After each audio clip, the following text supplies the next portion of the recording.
नमस्कार, better of Bengal में आपका स्वागत है। पश्चिम बंगाल के सियासत में एक नया मोड़ आने वाला है। बिहार चुनाव के तारीखों की घोषणा के साथ भारतीय जनता पार्टी ने केवल बिहार विधानसभा चुनाव के लिए प्लान नहीं बनाया है, बल्कि केंद्रीय गृह मंत्री अमित शाह की नज़र बिहार के साथ साथ पश्चिम बंगाल के ऊपर भी है। बिहार के चुनाव की तैयारी तो भारतीय जनता पार्टी कर ही रही है, लेकिन साथ साथ अगले साल अप्रैल में होने वाले पश्चिम बंगाल विधानसभा चुनाव की तैयारी भी उसी जोर शोर से की जा रही है। और ममता बनर्जी के किले को ढाने के लिए भारतीय जनता पार्टी ने पूरी योजना तैयार कर ली है। भारतीय जनता पार्टी के पूर्व अध्यक्ष अमित शाह ने पश्चिम बंगाल चुनाव की तैयारी पर नजर रखी है। हालांकि अब वो अध्यक्ष नहीं रहे, लेकिन जब अध्यक्ष थे उसी समय से उन्होंने पश्चिम बंगाल के लिए स्ट्रेटजी बनाई थी और अब तक पश्चिम बंगाल विधानसभा चुनाव की पूरी तैयारी पर वो नजर रखे हुए हैं। जब तक वहां पर भारतीय जनता पार्टी की सरकार नहीं बन जाती है, तब तक अमित शाह वहां के कमान संभाले रखेंगे, उसको छोड़ेंगे नहीं। और इसलिए अब अमित शाह ने एक नया प्लान बनाया है और उस प्लान में 6 केंद्रीय मंत्रियों को जोड़ा है। 6 केंद्रीय मंत्री जो हैं, यूनियन मिनिस्टर हैं, उनको पश्चिम बंगाल भेजा जाएगा और 1.5-2 महीने तक वो लोग पश्चिम बंगाल के अलग अलग क्षेत्रों में अलग अलग सेक्टर को लेकर चुनाव का प्रचार करेंगे और ममता बनर्जी के सारे कारनामों का पोल खोलेंगे। पश्चिम बंगाल चुनाव के लिए जो अमित शाह ने योजना बनाई है, उसमें इन 6 केंद्रीय मंत्रियों को क्यों जोड़ा गया है, इसे जानने के लिए अलग अलग मंत्रियों के प्रोफाइल और पश्चिम बंगाल में उनकी क्या भूमिका हो सकती है, इसको जानना बहुत जरूरी है। तो अमित शाह कई महीनों से इस बात पर विचार कर रहे थे कि यूनियन मिनिस्टर्स जो हैं उनका इस्तेमाल पश्चिम बंगाल में कैसे किया जाए, और इसे लेकर पश्चिम बंगाल के जो भारतीय जनता पार्टी की यूनिट है उनके बैठकें हुई और उस बैठक के दौरान वहां पर जो भारतीय जनता पार्टी के नेता हैं और उसके साथ भाजपा के चुनाव प्रभारी कैलाश विजयवर्गीय हैं, इन लोगों ने एक बैठक की और उसके साथ साथ अमित शाह के साथ इस बात की चर्चा हुई कि किन किन मंत्रियों को पहले चरण में पश्चिम बंगाल चुनाव प्रचार में लगाया जा सकता है। इसके लिए 6 मंत्रियों का चयन अमित शाह ने किया है और उसमें सबसे पहला नाम स्मृति ईरानी का है। स्मृति ईरानी जो पश्चिम बंगाल चुनाव में प्रचार करने के लिए जाएंगी, उनकी सबसे बड़ी विशेषता यही है कि वो बांग्ला भाषा फ्लुएंटली बोल सकती हैं। वो धारा प्रवाह बांग्ला बोलती हैं और भारतीय जनता पार्टी को केंद्रीय नेतृत्व के स्तर पर एक ऐसे नेता की जरूरत है जो बांग्ला बोल सके और वहां पर ममता बनर्जी को चुनौती दे सके। तो इसलिए स्मृति ईरानी का चयन किया गया। वो युवा नेता हैं और अच्छी वक्ता भी हैं। वो धारा प्रवाह बोलती हैं, धारा प्रवाह बंगाला बोलती हैं और बांग्ला बोलने के कारण वो वहाँ के जो सामान्य जनता है, वहाँ के जो आम लोग हैं जो बांग्ला भाषा बोलते हैं और हिंदी बहुत कम समझ पाते हैं, उनको प्रभावित कर सकेंगे। इसके साथ साथ ममता बनर्जी जो महिला होने का जो उन्हें फायदा मिलता है, उसको चुनौती देने के लिए भी स्मृति ईरानी का वहाँ भेजना बहुत जरूरी था। और इसलिए जो अमित शाह ने जो एक टीम बनाई है पहले चरण के चुनाव के लिए, यानी चुनाव प्रचार जो वहाँ पहले चरण का चुनाव प्रचार शुरू किया जाएगा अभी से ही, जो भारतीय जनता पार्टी ने जो योजना बनाई है उसमें स्मृति ईरानी को पश्चिम बंगाल के अलग अलग क्षेत्रों में भेजा जाएगा और वो ममता बनर्जी के महिला विरोधी नीतियों की पोल खोलेंगी और साथ साथ युवाओं को अपने साथ जोड़ेंगी। इनके साथ साथ जो अमित शाह ने दूसरे नेताओं को चुना है, उनमें पीयूष गोयल का नाम भी है। पीयूष गोयल रेल मंत्री हैं और जो कोविड-19 का प्रकोप हुआ, जो महामारी चली है, कोरोना महामारी के कारण जो स्थितियां उत्पन्न हुई है, उसमें रेलवे की एक बड़ी भूमिका रही है। जब पश्चिम बंगाल, बिहार, उत्तर प्रदेश के कामगार वापस आना चाह रहे थे, तो उस समय सबसे बड़ी जिम्मेदारी निभाई है रेलवे ने। रेल की इस जिम्मेदारी के कारण पश्चिम बंगाल में जो ममता बनर्जी ने रेलवे के ऊपर आरोप लगाया और जिस तरह से रेल को बदनाम किया, भारतीय रेल और उसके साथ साथ केंद्र सरकार की नीतियों को बदनाम करने की कोशिश की है, उनका पोल पीयूष गोयल खोलेंगे, क्योंकि उनके पास सारे आंकड़े हैं, सारी जानकारी है कि कब कब ममता बनर्जी ने अपने कामगारों को वापस बुलाने से इनकार किया है, कितने स्पेशल ट्रेन पश्चिम बंगाल के लिए चलाई गई थी, और जो पश्चिम बंगाल के लिए स्पेशल ट्रेन चलाई जा रही थी उस समय ममता बनर्जी ने अपने ही राज्य के कामगारों को वापस बुलाने से क्यों मना किया। कई जगह पर ऐसी स्थिति थी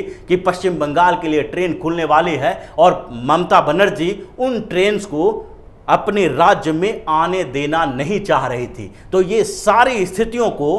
पीयूष गोयल बताएंगे, और पश्चिम बंगाल में जो कामगार हैं, जो उनके परिवार हैं, जिनके परिवार के लोग बाहर में यानी पश्चिम बंगाल से बाहर जाकर काम करते हैं, और कोरोना महामारी के समय कई लोग पश्चिम बंगाल में आने के लिए तड़प रहे थे, अपने घर जाने के लिए तड़प रहे थे, और उस समय मुख्यमंत्री ममता बनर्जी रेलवे के ऊपर आरोप लगा रही थी कि वो पश्चिम बंगाल में कोई ट्रेन घुसने नहीं देंगे, जो लोग जहां पर हैं वहीं पर रहें, चाहे उनकी स्थिति जैसी भी हो। तो इसके लिए जो रेलवे की बड़ी भूमिका रही है कोरोना महामारी के समय में, उसके आधार को बताने के लिए पीयूष गोयल को चुना गया है, और पीयूष गोयल भी 1 से 1.5 महीना तक पश्चिम बंगाल में चुनाव प्रचार करेंगे, भारतीय जनता पार्टी की नीतियों को बताएंगे और ममता बनर्जी के पोल खोलेंगे। इन दोनों नेताओं के अलावा जो अमित शाह ने तीसरे नेता का चयन किया है वो है धर्मेंद्र प्रधान। धर्मेंद्र प्रधान उड़ीसा से हैं, और उनका जो उड़ीसा के क्षेत्रों में अच्छा प्रभाव रहा है, और पश्चिम बंगाल और उड़ीसा का बॉर्डर लगता है, दोनों सीमावर्ती राज्य हैं, इसलिए धर्मेंद्र प्रधान को इसलिए भेजा गया है ताकि उड़ीसा और पश्चिम बंगाल के जो सटे हुए क्षेत्र हैं वहां पर वो अपने प्रभाव का इस्तेमाल कर सके। उन क्षेत्रों में धर्मेंद्र प्रधान उड़ीसा के उन क्षेत्रों में जो उड़ीसा के सटे हुए पश्चिम बंगाल के क्षेत्र हैं वहां पर वो प्रचार करेंगे, और पश्चिम बंगाल और उड़ीसा के उन बॉर्डर इलाकों में उड़िया भाषी और बंगला भाषी दोनों लोग रहते हैं, दोनों जगह के लोग रहते हैं। इसके कारण प्रधान की भूमिका बढ़ जाएगी, इसलिए अमित शाह ने उन्हें भी पश्चिम बंगाल में करीब 2 महीनों तक चुनाव प्रचार करके वहां पर जो सटे हुए क्षेत्र हैं उड़ीसा के, पश्चिम बंगाल के जो विधानसभा क्षेत्र होंगे वहां पर भारतीय जनता पार्टी के लिए बड़े स्तर के कैंपेन करने की जिम्मेदारी सौंपी है। इनके अलावा किरण रिजिजू को भी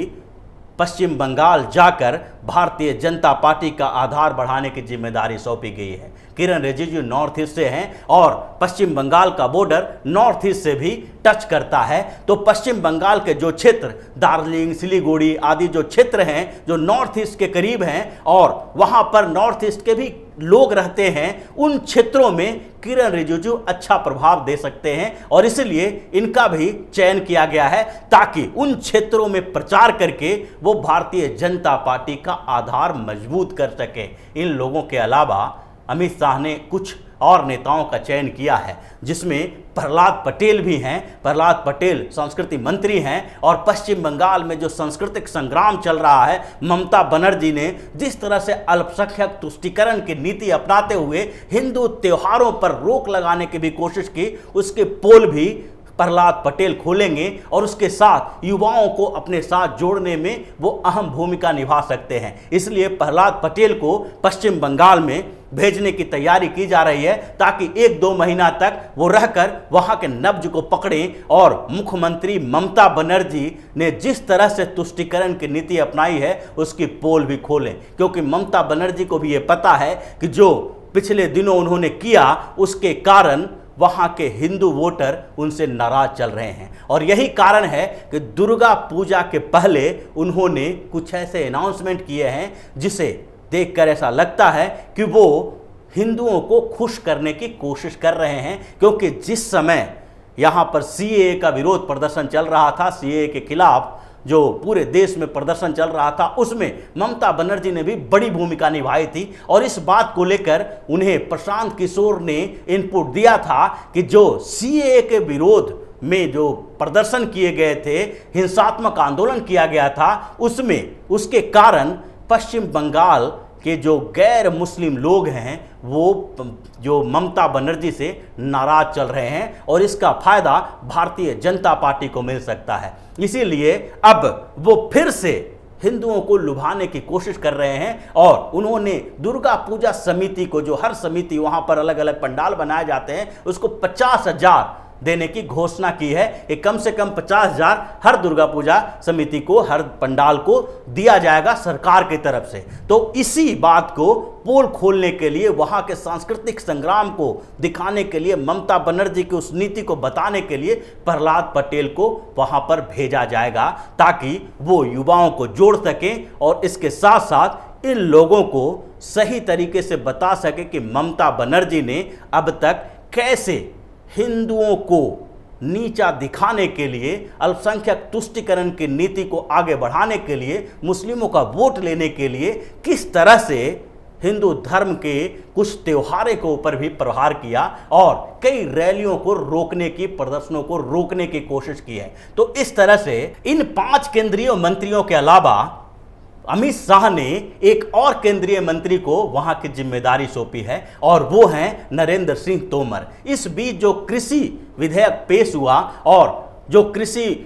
बिल पास हुआ है, उसमें उसको लेकर पूरे देश में विपक्ष ने कंफ्यूजन की स्थिति पैदा कर ली है और उसका इस्तेमाल जो किया जाएगा, उस कंफ्यूजन का इस्तेमाल वो बिहार चुनाव में भी किसानों को बरगलाने के लिए किया जा सकता है और पश्चिम बंगाल में भी ये किया जा सकता है। इसे लेकर अमित शाह ने जो स्ट्रेटजी बनाई है, उसी को सही स्थितियों की जानकारी देने को नरेंद्र सिंह तोमर को पश्चिम बंगाल भेजा जाएगा ताकि वो किसान की समस्याओं के समाधान के लिए केंद्र सरकार कौन कौन से कदम उठा रही है, कौन कौन सी योजनाएं ला रही है और किन योजनाओं का कितने लोगों को फायदा हुआ, ये सारी जानकारी पश्चिम बंगाल की जनता को दे सके। और मुख्यमंत्री ममता बनर्जी ने जो किसान विरोधी रवैया अपना रखा है, जो ममता बनर्जी किसानों के मुद्दे पर नंदीग्राम में आंदोलन किया था, आज वही किस तरह से किसान विरोधी हो गई हैं, इन सारे चीज़ों का पोल खोलने के लिए नरेंद्र सिंह तोमर को पश्चिम बंगाल की कमान सौंपी जाएगी और वहां पर वो किसान समस्याओं से जुड़े हुए सारी जानकारी देंगे। उसके साथ साथ कृषि बिल को लेकर वो क्लियर करेंगे मामला कि किस तरह से इससे किसानों को फ्रीडम मिलने वाला है, किसान अपनी मंडी खुद चुनेंगे, किसानों के लिए कॉन्ट्रैक्ट जो एग्रीकल्चर की बात की गई है उससे क्या फायदा होगा, इन सारी चीजों के बारे में जानकारी, सही जानकारी दी जाएगी ताकि विपक्ष किसी तरह से किसानों को बरगला न सके, भ्रमित न कर सके। तो इन 6 केंद्रीय मंत्रियों को अपनी टीम में अमित शाह ने शामिल कर लिया है और इनको अलग अलग जिम्मेदारी दे दी गई है जो 1.5 से 2 महीना तक पश्चिम बंगाल में बिताएंगे और वहां पर जो इन लोगों के ऑब्जर्वेशन होंगे, उसके बाद अगले जो चरण के प्रचार होंगे, भारतीय जनता पार्टी जो 1.5-2 महीना तक वहां पर कैंपेन करने के बाद आगे के लिए जो रणनीति बनाएगी उसका ये आधार बनाएंगे और उसके साथ साथ पश्चिम बंगाल में ममता बनर्जी के किले को तोड़ने के लिए सारी तैयारी की जाएगी। तो इसी तरह की खबरों के साथ फिर से हाजिर होंगे, तब तक के लिए बने रहिए हमारे साथ और देते रहिए हमें सहयोग ताकि इसी तरह की खबर हम आपके लिए लाते रहेंगे। धन्यवाद।